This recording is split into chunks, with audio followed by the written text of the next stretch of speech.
Have you ever had anything bring you to the point that you wasn't sure if you could get out of this?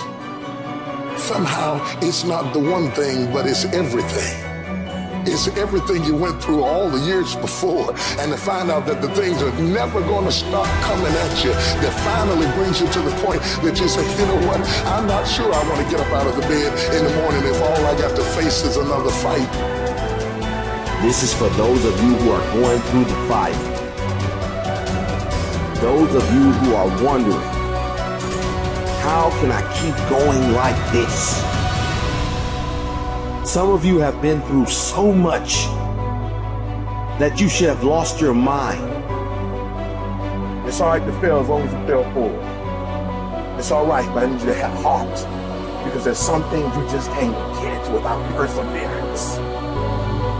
Don't think it's strange when things happen to you, because every man, every woman, every boy, every girl will go through a time where your faith will be tested. I know what it's like to barely hold on, to barely feel like you're breathing, and barely feel like you can come up for air. Look up. Look up and recognize that there is a way out. There is a path for you to take. And it's not an easy path. It takes courage and it's hard. But what is the other choice? What else can we do? Let the darkness completely consume us, be overtaken by temptation and vice? No. Do not accept that. You can triumph over these dark forces.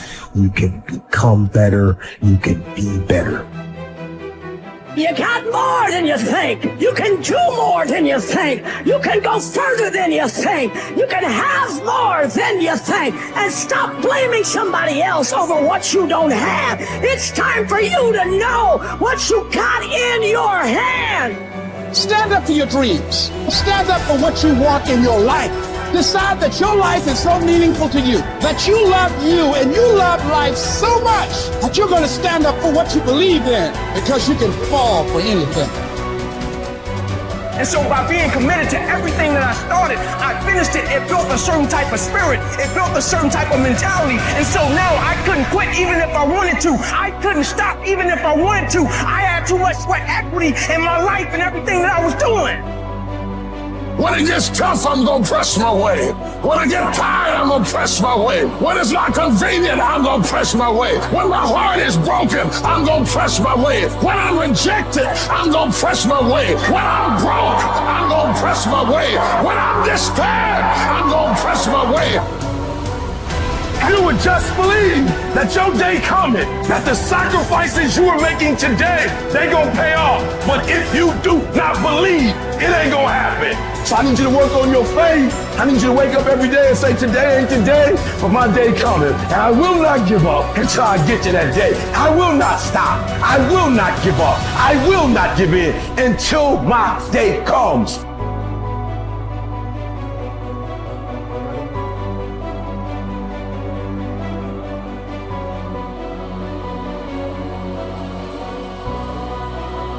This is another concept which has made its rounds in the world, that something else should motivate you to do what you're doing. If what you are doing is significant enough, you don't need any other thing to motivate you. If what you are doing is truly significant to life, why do you need another motivation to make that happen? If you really understand and experience that what you are doing is truly important for every life around you, you don't need a motivation. Life just goes on. See, does your heartbeat need a motivation to keep it going? I'm asking you. All the life processes is not asking for any motivation, isn't it? Monsoon is coming. Any motivation? No, it's coming year after year, because the natural process is going on. Simply like that. In you and me, life is on. What I'm telling you is, if you are doing something which is aligned with the fundamental life process of who you are, This can find a million expressions. It need not be just spiritual teaching. It can find a million expressions that what you are doing is aligned with your fundamental life process. Then you will not need anything to motivate you. Simply, as a part of life, it will just happen.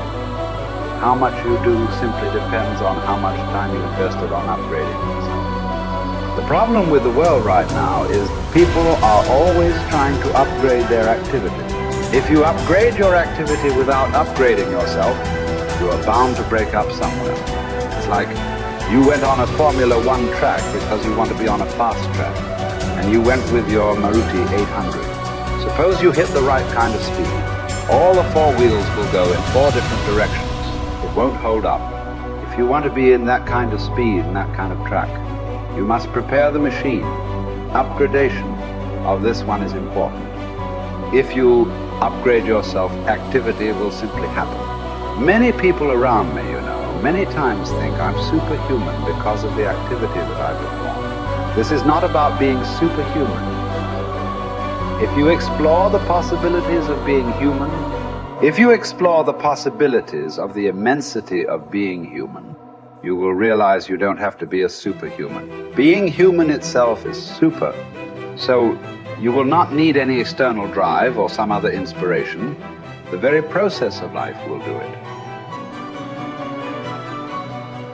It turns out 95% of who we are by our midlife is a set of memorized behaviors, unconscious habits, hardwired thoughts and attitudes, conditioned emotions that are so familiar to us that it doesn't even feel like fear, or it doesn't feel like sadness. It's just who we are.